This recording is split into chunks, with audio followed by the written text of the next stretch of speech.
Buenas noches, soy el diácono Santiago Rosado de la Iglesia San Sebastián. Esta noche vamos a continuar con nuestra clase sobre el Evangelio de San Mateo, en el capítulo 11.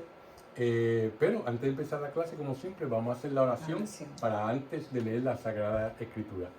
En nombre del Padre, del Hijo, del Espíritu Santo. Amén. Señor Jesús, abre mis ojos y mis oídos a tu palabra.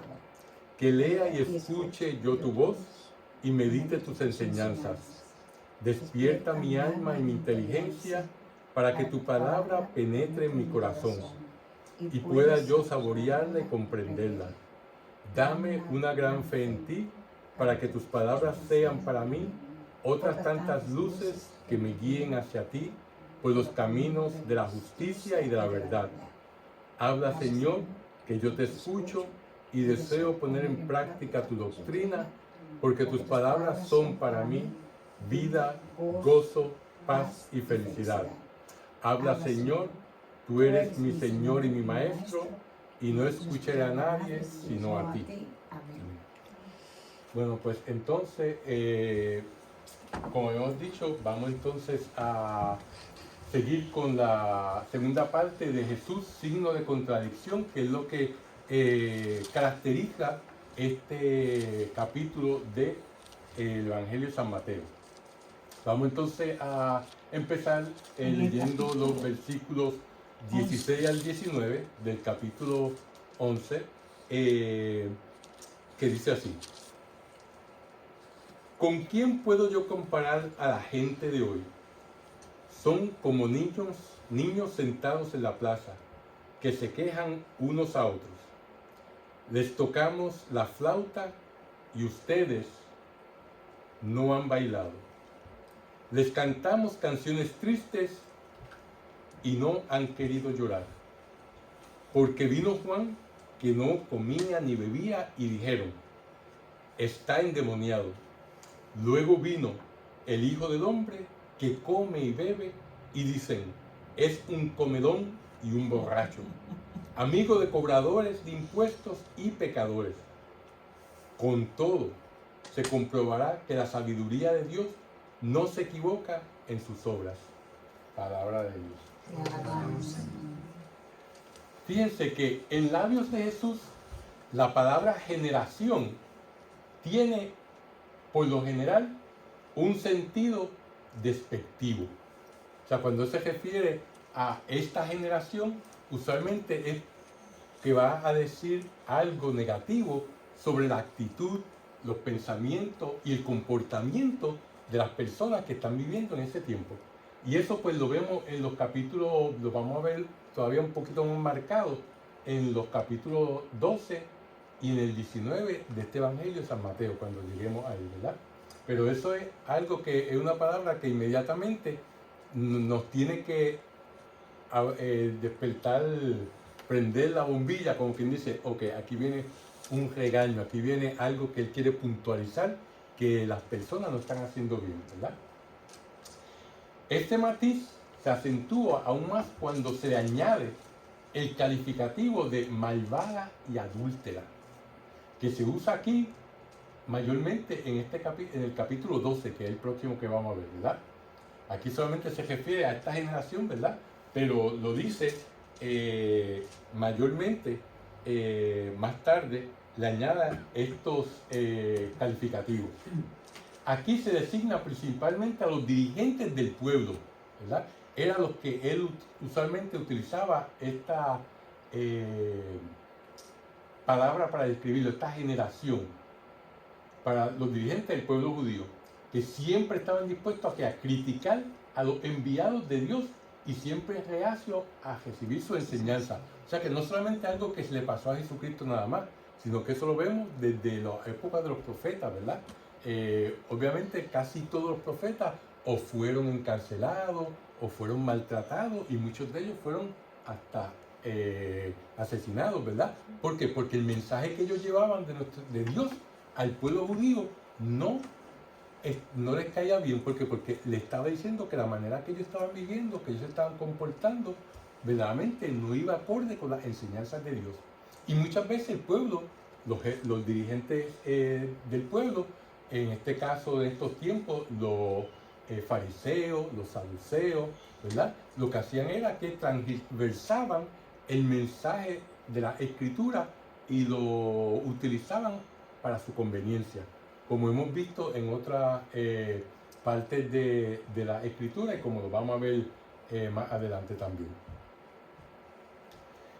Las palabras del Señor son continuación necesaria del mensaje anterior que estaba dando en los capítulos, al principio de este capítulo, ¿verdad?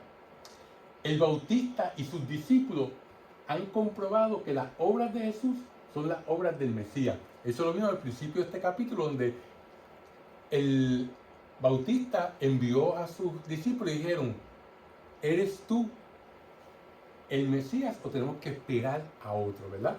¿Y qué le contestó Jesús? Díganle a él que los cojos caminan, que los ciegos ven, ¿verdad? Que los mudos hablan, ¿verdad?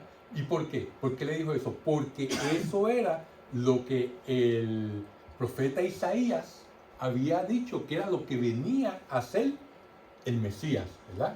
Que iba a hacer todos esos prodigios. A diferencia de Isaías, Jesús dijo un poco más: los muertos reviven, ¿verdad? Y yo vengo a traer la buena nueva a los pobres, ¿verdad? Todo eso era característico de la venida del Mesías. Por lo tanto, cuando Juan el Bautista envió a sus discípulos, dijo: díganle lo que está pasando. Y con eso él tiene su respuesta, porque ya Isaías lo había profetizado anteriormente, ¿verdad? ¿Y por qué? Para recordarles por qué el Bautista mandó a preguntarle a Jesús. ¿Por qué? Porque San Juan el Bautista tenía la idea de que el Mesías que venía era un Mesías, como decían en mi pueblo, un tumba cabeza, que venía a pasar juicio, ¿verdad? Por todas las cosas malas y venía a castigar, ¿verdad? Algo parecido a lo que el pueblo judío, en verdad, en general tenía la idea del Mesías, que el Mesías iba a ser un caudillo militar, que venía a sacarlos del yugo que estaban bajo el pueblo romano. Y por lo tanto, entonces iba a llevarlos a ellos a tener la gloria de los tiempos del rey David, del rey Salomón, ¿verdad? Eso es algo que el pueblo en general tenía la idea de lo que iba a ser el Mesías. Juan el Bautista tenía la idea de que venía a juzgar, ¿verdad?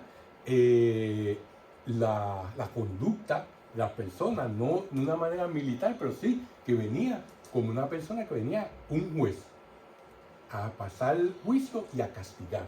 Y por eso vemos que al principio de este capítulo de San Mateo, ¿verdad? Vemos que dice que la hacha estaba al pie del árbol, ¿verdad? Porque ese era el concepto que tenía Juan el Bautista. Pero ¿qué pasa? Como vino Jesús, y Jesús vino como un Mesías de misericordia, un Mesías de perdón, un Mesías que sí, que le iba a decir lo que las personas estaban haciendo malo, pero no para castigarlas, sino para que se arrepintieran y volvieran al camino del bien. Y lo que estaba ofreciendo era misericordia y perdón, ¿verdad? Entonces eso a Juan el Bautista como que dijo: espérate, pero eso no era lo que yo tenía entendido. Eso no, a mí no enviaron ese memo de que venía un Mesías de ese tipo, ¿verdad? Entonces por eso es que entonces le envía a sus discípulos a preguntarle: ¿eres tú el Mesías o esperamos a otro, ¿verdad? Entonces pues ahí entonces él le contestó. Por eso todo eso está detrás de que si las obras de Jesús son las obras del Mesías, ¿verdad? Para uno poder comprender eso mucho mejor, ¿verdad? Pero los jefes del pueblo siguen tercamente acusando a Jesús. ¿Por qué? Porque Jesús viene a cambiar todo lo que estaba establecido, ¿verdad? No a cambiar la ley, él vino a llevarla a su plenitud, pero sí vino a cambiar el monopolio que tenía la casta religiosa de aquel entonces, ¿verdad? Como quien dice, le iba a quitar el jamón y la tocineta que se estaban ganando, ¿verdad? Y entonces ahí sí, pues ellos no estaban de acuerdo con eso y por eso estaban en contra de Jesús y lo seguían acusando, ¿verdad? Aunque veían las obras que él estaba haciendo.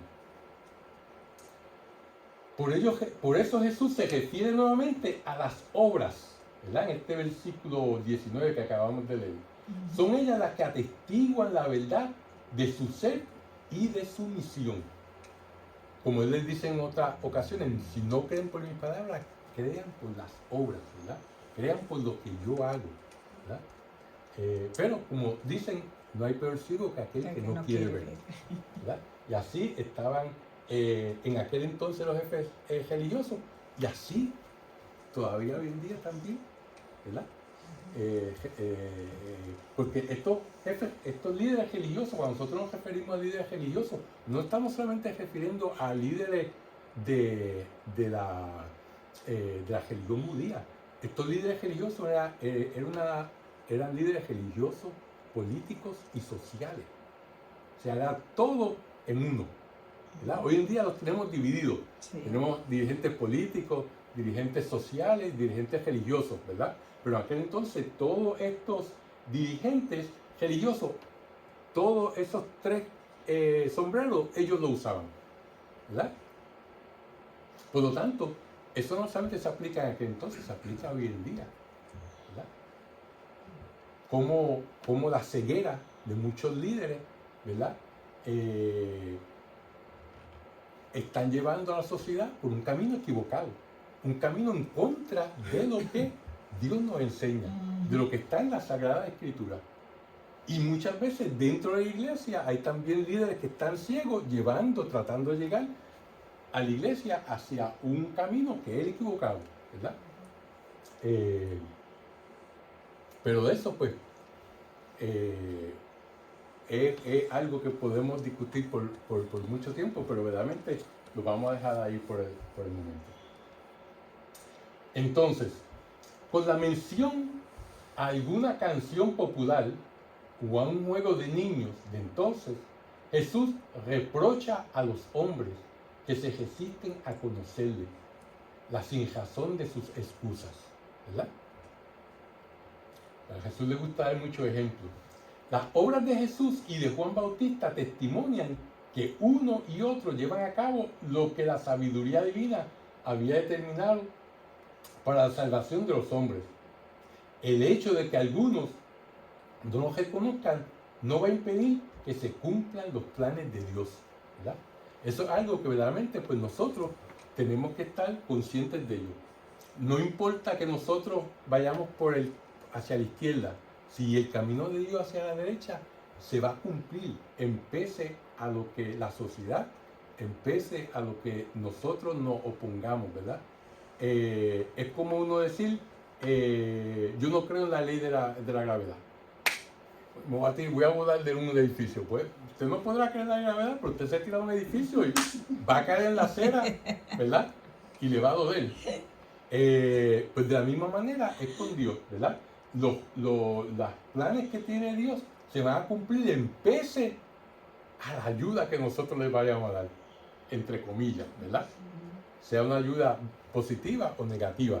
Por lo tanto, es mejor que nosotros estemos con Él y que su voluntad sea nuestra voluntad para que entonces nosotros podamos estar acordes con sus planes, ¿verdad? ¿Y cómo nosotros sabemos eso? Orando, estudiando la Sagrada Escritura, estudiando el Catecismo de la Iglesia Católica y acercándonos y recibiéndolo en la misa, su cuerpo y su sangre, ¿verdad? Y mientras más, como toda generación, mientras más nos acerquemos a Él, más lo vamos a conocer. Y cuando más lo conocemos, más lo vamos a querer, ¿verdad? Y entonces, pues, sabremos qué es lo que le gusta y qué es lo que no le gusta. Así como usted se desvivió por saber lo que al novio le gustaba y el novio se desvive para saber lo que a la novia le gusta, porque quiere agradarla o agradarlo, ¿verdad? Pues eso mismo es nuestra relación con Dios, con nuestro Señor. Los niños tercos, siguiendo en el pasaje del juego de los niños, dice, los niños tercos, como en otros textos bíblicos, son vistos aquí en su ingenuidad. No en su ingenuidad, ¿verdad? Sino en su falta de juicio maduro. O sea, aquí no se está usando, dice, para uno llegar al cielo tiene que ser como niños, ¿verdad? En el caso de que uno debe de confiar en Dios como un niño confía en un padre o una madre ciegamente, ¿verdad? Pero no es eso a lo que se está refiriendo aquí. Aquí cuando están hablando en este texto sobre niños, están hablando sobre su falta de juicio maduro, ¿verdad? Como nos dice en Proverbio, en el capítulo 22, versículo 15, dice, la necedad está atada al corazón del joven. La vara de la corrección los separará de ella, los va a separar de la necedad, ¿verdad?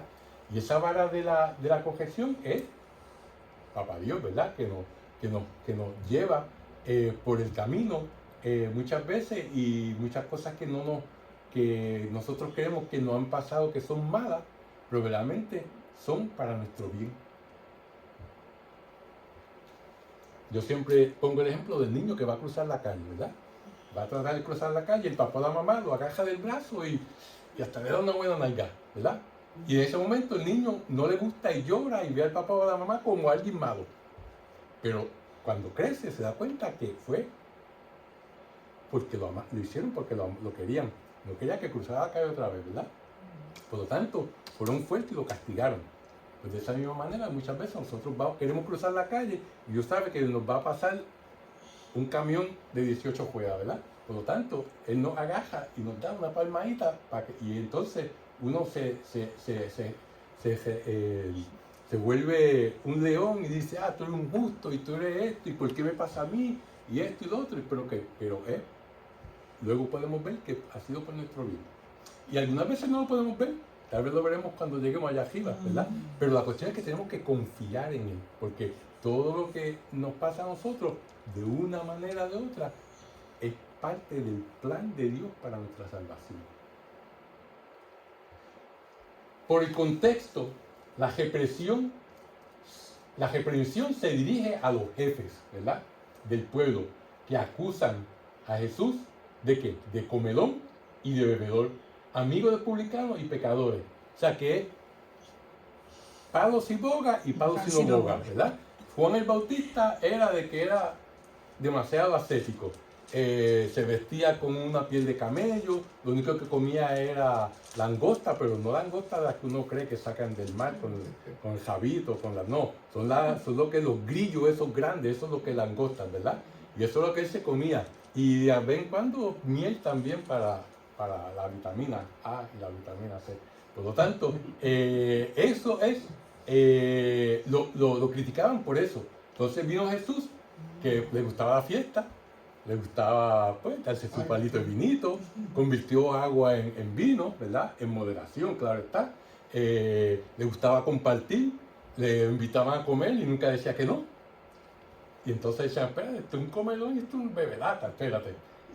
O sea que no había manera de complacerlo, porque ellos no querían nada que fuera a cambiar el status quo del poder que tenían.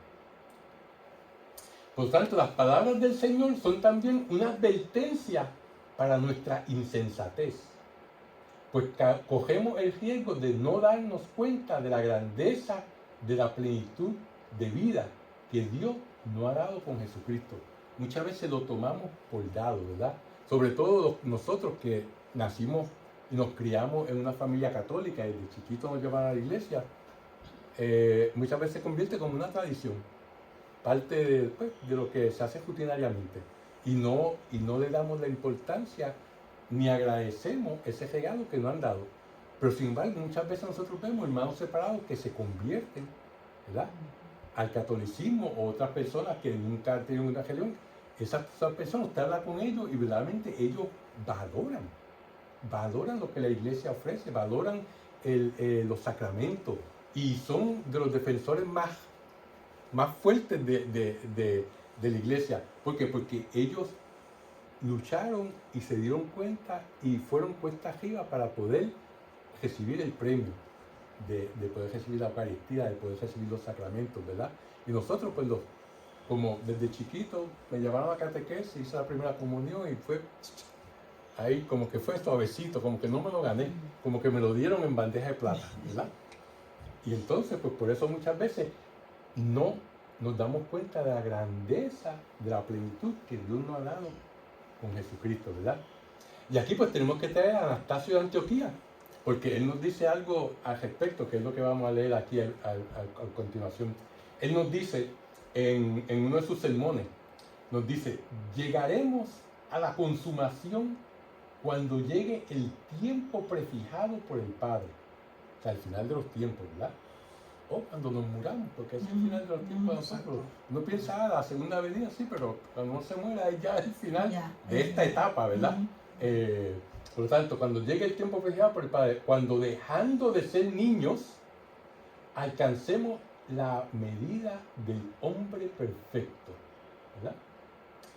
Así le agradó al Padre de los siglos, que lo determinó de esta forma para que no volviéramos a recaer en la insensatez infantil y no se perdieran de nuevo sus dones, ¿verdad?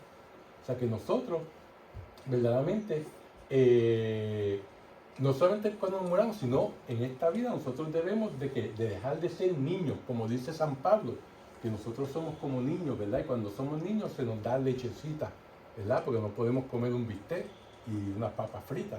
Por lo tanto, hasta que no nos desarrollemos y no crezcamos, entonces nuestro cuerpo no puede asimilar una comida con más calorías, ¿verdad? Pues más fuerte. De la misma manera, nosotros poco a poco, espiritualmente, tenemos que crecer. Y miren, cuando nosotros vamos a la escuela y conseguimos hacer la profesión que quejamos, todavía nosotros seguimos estudiando, no importa la profesión que sea, porque siempre se sigue aprendiendo. Y si uno se estanca, pues no va a ningún sitio, ¿verdad? Pero sin embargo, en nuestra vida espiritual nos conformamos en que hicimos la primera comunión, nos confirmamos y después hasta ahí llegó. Tal vez cuando nos vayamos a casar, pues entonces nos dan otra vez 2 o 3 cositas de qué es lo que es el matrimonio. Y después ahí se va, y entonces cuando vienen los nenes, pues entonces pues algo para el bautismo, que tiene que una clase obligatoria, se lo quiere bautizar de 1 hora a lo más. Y entonces ya, y con eso pues ya nos sentimos que estamos ya, pero sin embargo, pues verdaderamente pues es algo que nosotros continuamente tenemos que crecer. Y como pues estamos aquí nosotros, estamos tratando de aprender más sobre nuestro Señor Jesucristo y sobre Él a través de la Escritura. ¿Por qué? Porque San Jerónimo decía que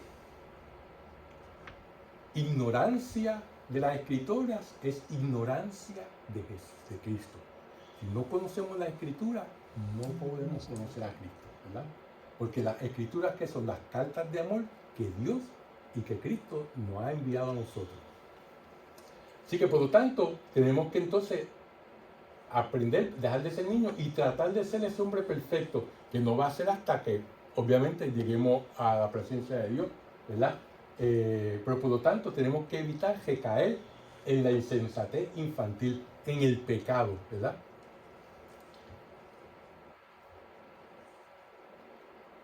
Vamos entonces a leer el próximo versículo, que son del versículo 20 al 24, que dice así: Entonces Jesús comenzó a reprochar a las ciudades en que había realizado la mayor parte de sus milagros, porque no se habían arrepentido. ¡Ay de ti, Corosaín! ¡Ay de ti, Betsaida! Porque si en Tiro y Sidón se hubiesen hecho los milagros que se han realizado en ustedes, seguramente se habrían arrepentido, poniéndose vestidos de penitencia y cubriéndose de ceniza. Yo se lo digo, Tiro y Sidón serán tratadas con menos rigor que ustedes en el día del juicio. ¿Y tú, Cafarnaúm, subirás hasta el cielo?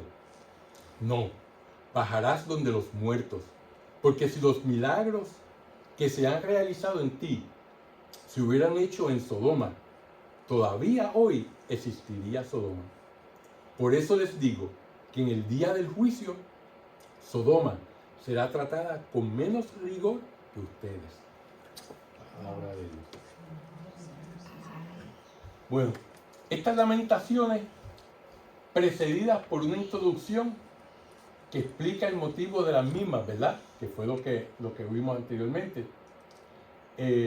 Los habitantes de Corazaín, Betsaida y Cafarnaúm presenciaron numerosos milagros de Jesús, pero no supieron reconocerlo como señales que anunciaban la llegada del reino de Dios, ¿verdad? Aquí tenemos en el mapa de Israel, Corazón, Cafarnaúm, Betsaida, todas están aquí alrededor del mar de Galilea, ¿verdad? Que fue donde Jesucristo, alrededor de esta área, pues hizo muchos de sus milagros y pasó la mayor parte del tiempo de su vida pública. El rechazo por parte de estas ciudades arranca a Jesús una lamentación, ¿verdad? Que expresa a la vez sufrimiento e indignación, porque brota de una desgracia que podía haberse evitado, ¿verdad? La contraposición con dos ciudades paganas, Tiro y Sidón, refuerza todavía más la dureza de la amenaza. O sea que él se siente apenado porque estas ciudades, estas pequeñas ciudades donde él dedicó tanto tiempo, donde él fue y no solamente de palabras, sino de obras, ¿verdad? Con milagros, con signos, ¿verdad? Y sin embargo, verdaderamente no supieron aprovechar su enseñanza, ¿verdad? Y entonces lo que él le dice es básicamente, al que más se le da, más se le va a pedir. A ustedes que se le ha dado tanto, que yo he estado aquí con ustedes, que le he hablado, que le he hecho milagros, ¿verdad? Se le va a pedir más que a Sodoma y a Gomorra. Se le va a pedir más que a Tiro y a Sidón, que eran ciudades paganas, ¿verdad? Que eran verdaderamente ciudades que estaban asociadas con estilos de vida que estaban en contra de lo que Dios enseñaba. Por lo tanto, Corazón y Betsaida eran dos ciudades florecientes, situadas en la orilla norte del lago de Genesaret. El lago puede ser lago de Tiberias, lago de Genesaret, mar de Galilea, todos esos son los nombres para el mismo lago, ¿verdad? Y no lejos de Cafarnaúm. Durante su ministerio público, Jesús predicó con frecuencia en estas ciudades y obró muchos milagros. Tiro y Sidón, dos ciudades de Fenicia, ¿verdad? Toda esta área fenicia, que eran un pueblo muy famoso porque eran buenos marineros, ¿verdad? Y hacían viajes. Ellos fueron los que fundaron la ciudad de Cartago, en el norte de África. Ellos fueron los que fundaron las primeras ciudades en lo que se conoce como España, ¿verdad? Ciudades civilizadas, ¿verdad? O sea que eran navegantes que eran muy famosos. No solamente eso, parte de nuestro alfabeto viene de los fenicios, ¿verdad? Por lo tanto, pero sin embargo, estas ciudades de Fenicia, junto con Sodoma y Gomorra, todas ellas célebres por sus vicios, ¿verdad? Eran ejemplos clásicos entre los judíos para referirse al castigo de Dios que acarrean sus pecados, ¿verdad? Eso lo vemos en Ezequiel y en Esías y en Isaías. Por lo tanto, pues sí, eran ciudades muy adelantadas económicamente, socialmente, culturalmente, pero sin embargo que nada de eso importaba, porque no seguían la enseñanza de Dios, ¿verdad? Por lo tanto, de nada les valía. Por eso nos dice Jesús que de qué le vale al hombre ganar el mundo si pierde su alma. Y eso era lo que le pasaba a estas ciudades, que habían ganado el mundo, muy prósperas, pero sin embargo estaban llenas de vicios, ¿verdad? Estaban llenas de actitudes y de comportamientos que los hacía esclavos del pecado, ¿verdad? Y eso pues también se aplica a nosotros, ¿verdad? Muy claramente.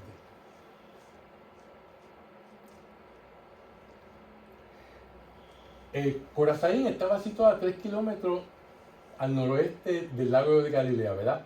Y era probable en tiempos de Jesús una población llena de vida. Sin embargo, esta lamentación manifiesta que no tuvo ojos para ver la relación entre los actos de poder realizados por Jesús y la llegada del reino. Porque a eso fue que vino Jesús, a traer el reino de Dios, el reino de los cielos, ¿verdad? Solo por este pasaje sabemos que Jesús estuvo en Corazón y que realizó allí numerosos milagros. El nombre de Corazón, ¿verdad?, que es esta ciudad aquí, no vuelve a mencionarse en los evangelios después de esto. más nunca. Este silencio de la tradición evangélica hace ver el desinterés de la comunidad pospascual, o sea, de la comunidad después de la resurrección de nuestro Señor Jesucristo, por aquella ciudad. Realmente no vale la pena mencionarla, ¿verdad? Por eso no se vuelve a mencionar en ninguno de los evangelios. Tampoco los habitantes de Cafarnaúm y Betsaida reconocieron a Jesús como el Mesías de Israel, a pesar de los milagros que había realizado en medio de ellos. De ahí que también a ellos les corresponda el mismo reproche, ¿verdad?, sobre el fin de Sodoma, que como sabemos, pues, fue destruida por todos los pecados y los vicios que cometían y que no se arrepintieron, ¿verdad? Porque no importa qué vicio la persona o la comunidad tenga, o la nación tenga, si se arrepiente, siempre Dios está con los brazos abiertos para recibir al pecador. No importa cuán grande sea el pecado que se cometa, Dios siempre está dispuesto a perdonarlo, siempre y cuando hay un arrepentimiento de ¿qué? De corazón, no de los dientes para afuera, ¿verdad? Por lo tanto, para señalarnos que siempre queda un espacio para la conversión, San Juan Crisóstomo nos dice, San Juan Crisóstomo fue obispo de Constantinopla en los años 400. Crisóstomo significa la lengua de oro, ¿verdad? Era tremendo orador. Y verdaderamente fue un tanto así que el patrono de los predicadores. Y si se leen muchos de sus sermones, sobre todo los sermones que hace sobre el matrimonio y sobre la relación de la pareja, y lo que verdaderamente es cómo la pareja se debe de amar, ¿verdad? Y tener a Dios siempre en medio. Son unos sermones muy, muy bonitos, se los recomiendo grandemente. Nos dice él, porque lo grave no es caer, sino después de caídos, quedarnos tendidos y no queremos levantar. Lo grave es obstinarse en el mal y entregados a la desidia, palabra de domingo, que quiere decir que no nos importa, ¿verdad? A la vagancia. Cubrir con pensamientos de desesperación la flaqueza de nuestra voluntad. O sea, que todos pecamos, todos somos pecadores, todos cometemos errores, pero lo importante es levantarnos, lo importante es arrepentirnos, confesarnos y cumplir la penitencia que nos fuera impuesta, ¿verdad? Esas son las tres cosas que para uno verdaderamente poder erradicar un pecado mortal en nosotros. O sea que lo que él nos está diciendo aquí es que el pecado es un acto, ¿verdad? Pero también hay un estado del pecado. ¿Qué es el estado del pecado? El estado del pecado es desde el momento que uno comete un pecado mortal hasta el momento que uno se arrepiente, se confiesa, cumple la penitencia expuesta y vuelve a vivir en un estado de gracia. Porque el pecado mortal lo que hace es que mata la gracia santificante que está en nuestra alma. Que la gracia santificante es que la vida de Dios en nosotros, ¿verdad? Por lo tanto, si nosotros, ese estado de pecado puede ser horas, puede ser días, puede ser años, puede ser décadas, ¿verdad? Dependiendo lo que uno decida hacer. Cuando uno se arrepiente de su pecado y lo confiesa, ¿verdad?, ante el sacerdote. Por lo tanto, ese estado de pecado es todavía peor a los ojos de Dios que el acto en sí. Porque como todos caemos, pero el que entonces nos quedemos ahí por vagancia, porque no nos importe, ¿verdad? Eso sí le duele más a Dios que el pecado en sí. Porque entonces estamos como el cochinito revolviéndonos en el lodo, ¿verdad? ¡Ay, qué rico esto! ¡Ay, qué bueno esto!, ¿verdad? Y eso sí que entonces, pues, eso es todavía peor, ¿verdad? Por lo tanto, por eso es importante uno pedirle a Dios siempre primero que nos deje saber, que nos dé el discernimiento para saber cuándo hemos cometido un pecado mortal. Y después que nos dé la fuerza para uno verdaderamente ir y humillarse ante otro hombre para confesar el pecado, ¿verdad? Y cumplir la penitencia impuesta. Bueno, vamos entonces a pasar al próximo versículo, al próximo pasaje, que es del versículo 12 al 27. Y dice, del 25 al 27. Y dice así: en aquella ocasión Jesús exclamó: yo te alabo, Padre, Señor del cielo y de la tierra, porque has mantenido ocultas estas cosas a los sabios y entendidos, y las has revelado a la gente sencilla. Sí, Padre, pues así fue de tu agrado. Mi Padre ha puesto todas las cosas en mis manos. Nadie conoce al Hijo sino el Padre, y nadie conoce al Padre sino el Hijo, y aquellos a quienes el Hijo se lo quiera dar a conocer. Palabra de Dios. Fíjense, el final de este capítulo consta de 3 partes. Primero, la exclamación gozosa de Jesús, que está en los versículos 25 al 26, ¿verdad? Luego, su solemne declaración relativa al conocimiento del Padre y su revelación, ¿verdad?, que está en el versículo 27. Y después, su invitación dirigida a los afligidos y agobiados, que la veremos más adelante en los versículos 28 al 30. Que por cierto, se los voy a leer ahora de una vez para que podamos verlo. Dice el versículo 28 al 30, dice: vengan a mí los que van cansados, llevando pesadas cargas, y yo los aliviaré. Carguen con mi yugo y aprendan de mí, que soy paciente y humilde de corazón, y sus almas encontrarán descanso, pues mi yugo es suave y mi carga liviana.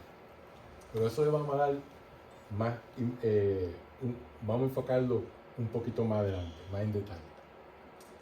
Cada una de estas 3 partes contiene una afirmación teológica altamente significativa. La exclamación gozosa de Jesús, la declaración relativa al conocimiento del Padre y su revelación, y la invitación dirigida a los afligidos, ¿verdad?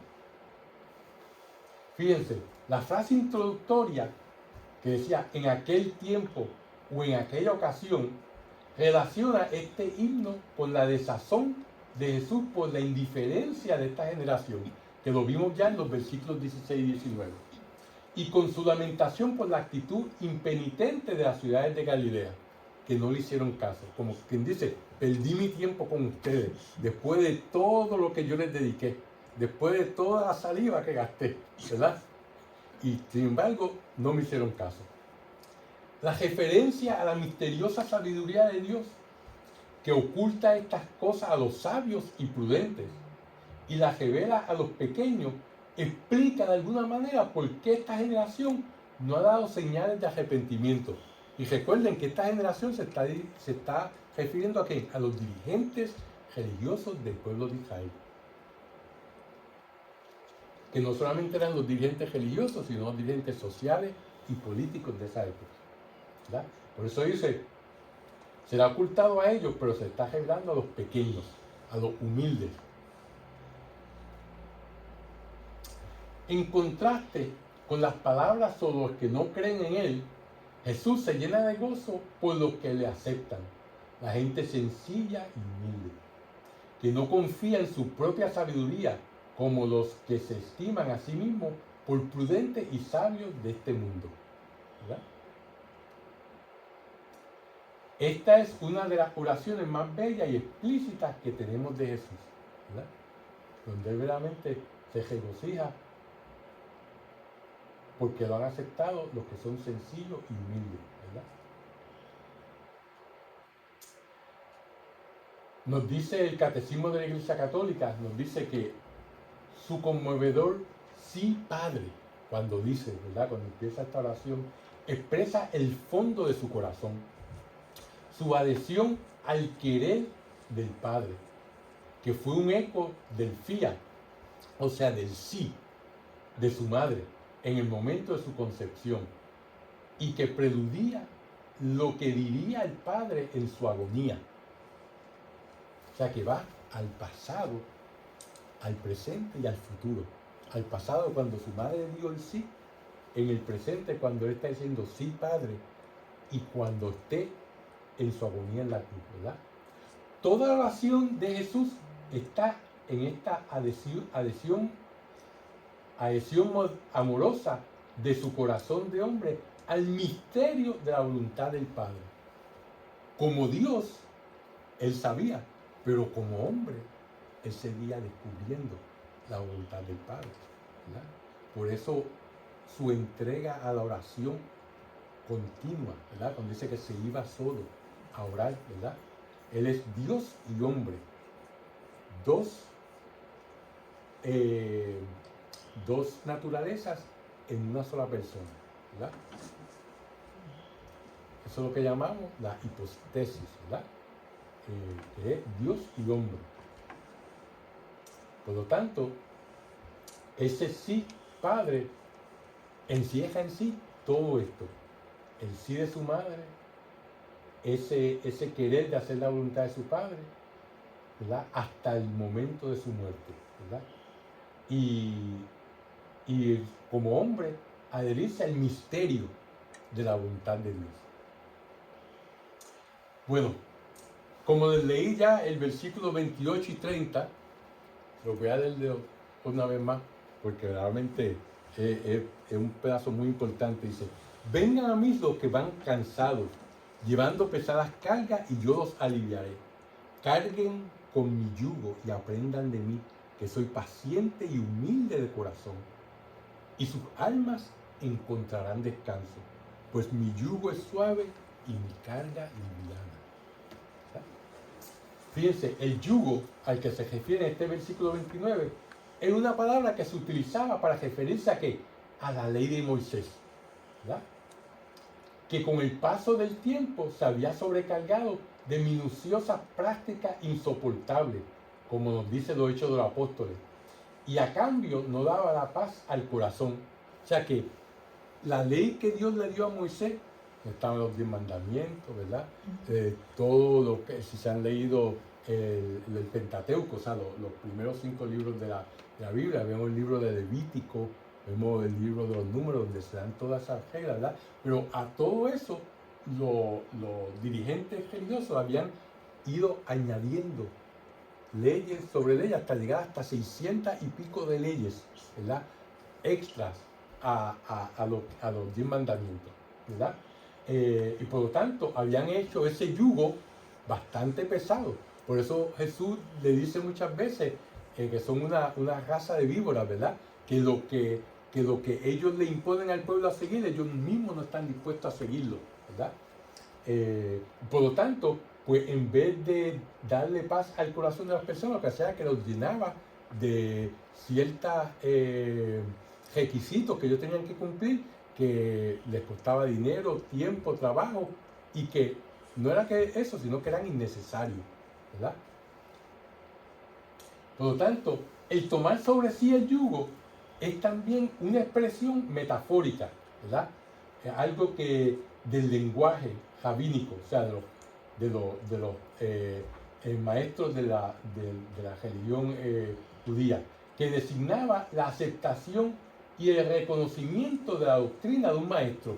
Cuando un discípulo, ¿verdad?, se ponía bajo la autoridad de un maestro para que lo enseñara, pues estaba tomando el yugo de ese maestro, ¿verdad? En el libro de Seracida, que antes se llamaba Eclesiástico, ¿verdad?, la sabiduría personificada invita a poner el cuello bajo su yugo, y la sabiduría no es otro que quién, que Jesucristo, ¿verdad? Es en el Antiguo Testamento, ¿verdad? A fin de ser instruidos y de encontrar un gran descanso. En este pasaje de marcado tono sapiensal, o sea que de la literatura de la sabiduría, ¿verdad? Jesús emplea esa misma imagen para dirigirse a los que están afligidos y agobiados. Pero al hablar de mi yugo no se refiere a la sabiduría o a la ley antigua, sino a sí mismo, al gozo de seguir sus pasos. A eso es que se refiere con el yugo, ¿verdad? Por el contrario, Jesús habla a la gente de su yugo y de su carga. Como nos dice San Agustín, dice, cualquier otra carga te oprime y abruma, mas la carga de Cristo te alivia el peso. Cualquier otra carga tiene su peso, pero la de Cristo tiene alas. Si a un pájaro le quitas las alas, parece que le alivias el peso, pero cuando más le quites este peso, tanto más le atarás a la tierra. Ves en el suelo al que quisiste aliviarle un peso. Restitúyele el peso de su ala y verás cómo vuela. Qué comparación más bonita, ¿eh? El San Agustín, ¿verdad? Donde si el yugo, si las alas del pájaro son el yugo y se las quita, pues ya no puede volar, ¿verdad? Por lo tanto, ese yugo que es Jesús mismo, ¿verdad? Es lo que nos ayuda a que nuestro espíritu se eleve hacia nuestro Padre Celestial. Jesús pide a sus seguidores que se dejen instruir por Él y se hagan discípulos suyos, asociándose a su escuela, ¿verdad? Al mismo tiempo se pone a sí mismo como modelo, de modo que el seguimiento implica también imitación. Soy manso y humilde de corazón. O sea, no hay un ejemplo mejor que el del maestro, ¿verdad? Esta última idea se encuentra expresada del modo más pleno en la primera carta de Pedro, que dice, Cristo padeció por nosotros, así dejó un ejemplo para que sus discípulos sigan sus huellas, ¿verdad? Por eso Cristo, pues, que estuvo dispuesto a dar la vida por nosotros, a dar la vida por su iglesia. Y de la misma manera nosotros tenemos que estar dispuestos también a dar nuestras vidas por nuestra iglesia, por nuestros cónyuges, por nuestros hijos, ¿verdad? De una manera figurada y de una manera real, si es necesaria, ¿verdad? Dar nuestra vida, matar nuestro egoísmo y matar todas esas cosas que tenemos en el corazón, ¿verdad? Que no van acorde con la enseñanza de nuestro Señor. Por lo tanto, Él es el mejor ejemplo a nosotros para seguir, ¿verdad? Así como Él es manso y humilde de corazón, ¿verdad? Y el ser humilde, como he dicho anteriormente, no es ser la alfombra donde todo el mundo se pisa los pies, se limpia los pies, ¿verdad? No, el ser humilde es conocerse a uno mismo. Cuando uno se conoce a uno mismo, entonces uno se puede dar cuenta de sus defectos y de sus buenas virtudes, ¿verdad? Por lo tanto, al no conocerse a uno mismo, entonces eso nos ayuda en las dos dimensiones de nuestra vida. En nuestra dimensión de nuestra relación con Dios, donde nos damos cuenta que todo lo que somos, todo lo que hemos logrado en esta vida, todo lo que nosotros hemos podido acumular, ha sido un regalo de Dios. Y como tal, entonces no nos podemos vanagloriar de lo que tenemos o de lo que somos, sino porque todo viene de Él. Y así mismo entonces nuestra dimensión con nuestra relación con las otras personas, podemos ver que entonces las otras personas no son peores que nosotros. Las otras personas son igual o mejores que nosotros. Y entonces cuando realizamos eso, entonces no miramos con menosprecio a la otra persona, no empece su posición social, el color de su piel, de la manera que hablan, etcétera, etcétera, ¿verdad? Porque son igual o mejores que nosotros, porque son también criaturas de Dios o hijos de Dios, ¿verdad? Por lo tanto, por eso es que nosotros, pues, esas virtudes son importantes para nosotros poder, ¿qué? Seguir su ejemplo. Y con esto terminamos entonces la clase de esta noche. Vamos entonces a hacer nuestra oración final y vamos a hacer la oración que nuestra Madre nos enseñó. Dios te salve María, llena eres de gracia, el Señor es contigo, bendita tú eres entre todas las mujeres, y bendito es el fruto de tu vientre Jesús. Santa María, Madre de Dios, ruega por nosotros pecadores, ahora y en la hora de nuestra muerte. Amén. Gloria al Padre, al Hijo y al Espíritu Santo, como era en el principio, ahora y siempre, por los siglos de los siglos. Amén. El Señor los bendiga, los guarde y los lleve a la vida eterna. Amén.